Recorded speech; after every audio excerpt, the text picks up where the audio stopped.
Park construction. आज का हमारा टॉपिक है D shuttering time of different RCC member.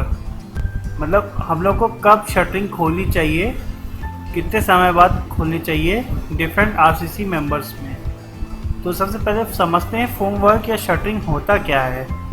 Foam work और शटरिंग जो है वो टेम्परेरी स्ट्रक्चर है जो कि स्टील, एल्युमिनियम, प्लाईबोर्ड या टिम्बर का बना होता है ना, और उसको हम लोग इस्तेमाल करते हैं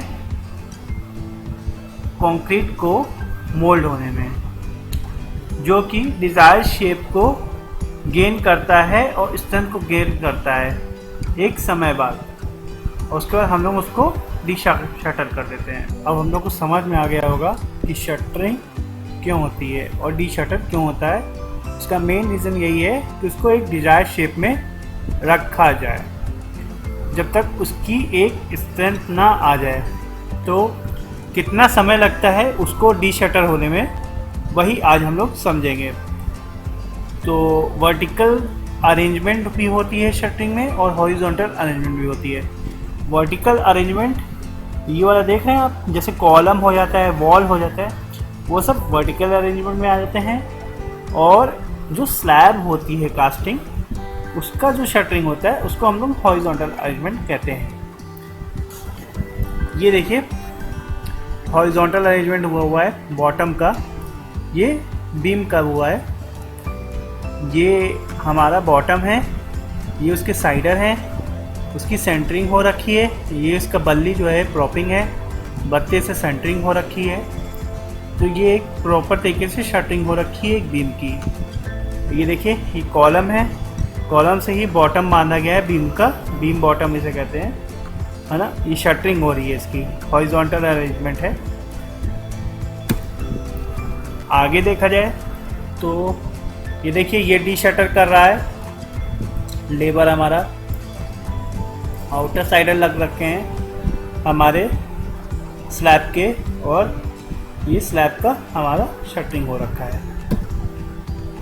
ये हमारा स्लैब का हिस्सा है, ऊपर का पोर्शन है ना, पार्ट। और ये नीचे का है, ये प्रॉपिंग है, ये सेंटरिंग है, और ये शटरिंग प्लाई की हो रखी है। ये प्लाई है, ऊपर से ऐसे दिख रहा है, नीचे से प्रॉपिंग हो रखी है। इसको जैक से प्रॉपिंग कर रखी है। कुछ लोग बल्ली का भी इस्तेमाल करते हैं, तो जैसा सूटेबल रहता है एज पर साइट, उस हिसाब से काम किया जाता है। तो अब बात करते हैं कि इसके फैक्टर्स क्या क्या हैं। अगर एक कंक्रीट मैच्योर होता है और मैच्योर होने के बाद उसको खोला जाता है, उसके फैक्टर्स क्या क्या हैं कि हाँ ये अब मैच्योर हो चुका है। तो चलते हैं इसके बारे में बात करते हैं। पहला फैक्टर ग्रेड ऑफ कंक्रीट और उसका cement, grade of cement, type of cement, concrete strength time के हिसाब से कितना कितना बढ़ रहा है, उसका टेम्परेचर, एम्बिएंट टेम्परेचर जो आसपास का टेम्परेचर है वो क्या है, क्यूरिंग, और साइज़ ऑफ कंक्रीट मेंबर्स। तो एक एक करके बात करते हैं सारे फैक्टर्स के बारे में। सबसे पहले बात करते हैं हम लोग ग्रेड ऑफ कंक्रीट और सीमेंट। तो सीमेंट जो है जितना ज़्यादा उसका ग्रेड होगा, जैसे OPC 33, 43, 53 मार्केट में अवेलेबल है, तो OPC 53 ज़्यादा स्ट्रेंथ देती है कंक्रीट को, OPC 43 उससे थोड़ा कम, OPC 33 सबसे कम। तो OPC 43 ज़्यादा स्ट्रेंथ देगी तो जल्दी ज़्यादा गेन करेगा स्ट्रेंथ, और उतना जल्दी जो है खुल जाएगा। और कंक्रीट का भी यही है, M25, M30, M20, ये सब डिफरेंट टाइप के जो है हमारे कंक्रीट होते हैं। और जैसे M30 ज़्यादा स्ट्रेंथ रखता है as compare to ultimate strength, as compare to M25, तो उसके बाद ज़्यादा स्ट्रेंथ है, तो वो ज़्यादा स्ट्रेंथ गेन कर रहा है। और हमारा पास जो है M25 कम स्ट्रेंथ कर रहा है as compare to M30 ultimate strength. तो जितना ज़्यादा स्ट्रेंथ रहेगा उतनी जल्दी खुलने के चांस रहते हैं, और उतना ज़्यादा स्ट्रेंथ गेन कर लेता है। सीमेंट का भी वही है कि ग्रेड अगर अच्छा है तो ज़्यादा स्ट्रेंथ से मतलब है कि स्ट्रेंथ भाई ज़्यादा होनी चाहिए। अब टाइप ऑफ सीमेंट, जैसे रैपिड हार्डनिंग सीमेंट है वो जल्दी अपनी स्ट्रेंथ जो है गेन कर देता है as compare to ordinary Portland cement. वही लो हीट सीमेंट है, वो क्या करता है, वो थोड़ा टाइम लगाता है। जैसे 10 दिन है तो उसको 11 दिन लेगा स्ट्रेंथ गेन करने में, तो हम लोग को 11वें दिन पे शटरिंग खोलनी पड़ेगी। और वही रैपिड हार्डनिंग का क्या है भाई, जो 10 दिन है वो 9 दिन पे स्ट्रेंथ गेन कर लेता है, तो हम 9 दिन पे शटरिंग खोल देंगे। पीपीसी का भी थोड़ा सा इनिशियल सेटिंग तो आप लोग सब लोग जानते हैं कि ओपीसी से कम होता है, लेकिन जब फाइनल सेटिंग आती है तो कंपेरेटिवली हाई रहता है थोड़ा सा ओपीसी से, और हीट ऑफ हाइड्रेशन भी कम जनरेट करता है। उसके वजह से क्या होता है, लोग उसको मास कॉन्क्रीटिंग में ज़्यादा यूज़ करते हैं पीपीसी को। टाइप ऑफ सीमेंट से भी आप समझ गए होंगे कि रैपिड हार्डनिंग है तो एक दिन पहले, लो हीट है तो एक दिन बाद, पीपीसी है तो भाई मैं तो कहता हूँ एक दिन का ही अंतर पड़ता है। मतलब ऑर्डिनरी पोर्टलैंड से 10/7 का रहता है कि भाई हम 1.33% के आसपास आपसे थोड़ा ज़्यादा स्ट्रेंथ रखते हैं। पीपीसी थोड़ी ज़्यादा रहती है एज़ कम्पेयर टू ओपीसी, हल्की सी, बहुत ज़्यादा नहीं कहेंगे। कि रेट ऑफ स्ट्रेंथ गेन कैसा होता है, ये बहुत इम्पोर्टेंट है समझने के लिए। सब कुछ यहीं खेल छुपा हुआ है। 3 दिन में 40% गेन कर लिया, 7 दिन में 65%, 14 दिन में 90, 28 दिन में 99%। तो जब हम लोग कास्टिंग करते हैं तो हम लोग क्यूब टेस्ट के लिए क्यूब में टेम्परिंग करके रख देते हैं वाले क्यूब में। तो जब हम लोग कंप्रेसिव स्ट्रेंथ उसकी चेक करते हैं, तीसरे दिन पे 40% गेन करता है, 7वें दिन पे 65% गेन कर लेता है, 14वें दिन पे 90% गेन कर लेता है, 28वें दिन पे 99%।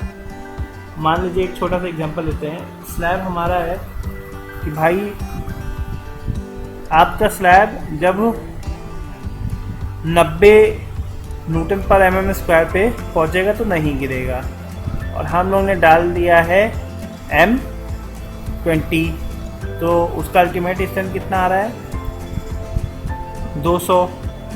तो 3 दिन में 40% का 200 क्या होगा, वो हो जाएगा 80 न्यूटन पर mm स्क्वायर। मतलब 3 दिन पे खोलने लायक वो नहीं है सेफ। और 7वें दिन तो वो करीबन 130 के आसपास पहुंच जा रहा है, और 90 हम लोग को स्ट्रेंथ चाहिए कि भाई 90 पे नहीं गिरेगा, तो ये जो है सेफ में पहुंच गया। तो हम मतलब है कि ये 7वें दिन पे खोल सकते हैं। ये एक एग्जांपल की तरह मैं समझा रहा हूँ जिससे आप लोगों को समझ में आ जाए कि असलियत में होता क्या है इसमें डी शटर का मैटर।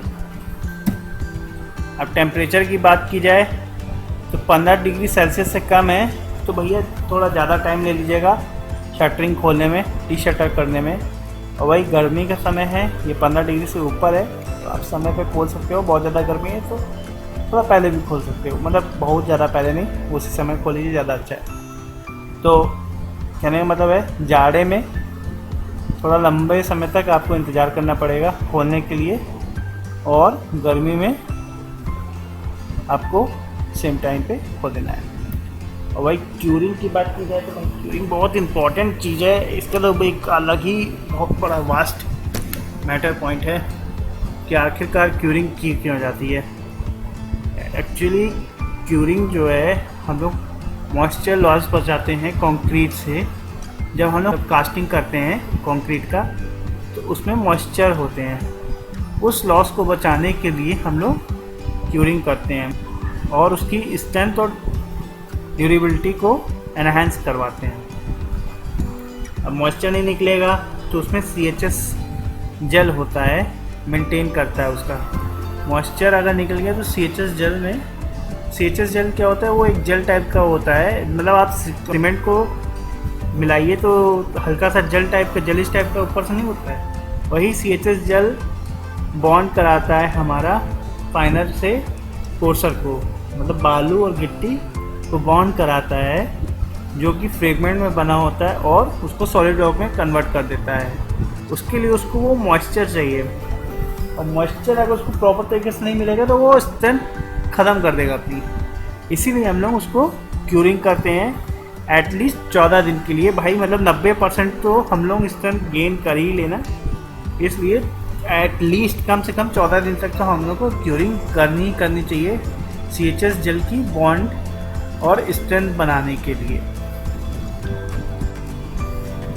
अब size of concrete member, larger concrete section है तो हम लोग को थोड़ा देर में खोलना होगा, शॉर्टर है तो कम टाइम लेना पड़ेगा, ठीक है।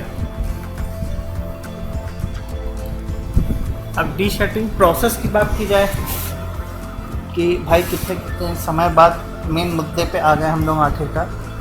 IS 456 में दिया हुआ है क्लॉज 11.3 में क्या समय पे खोलना चाहिए।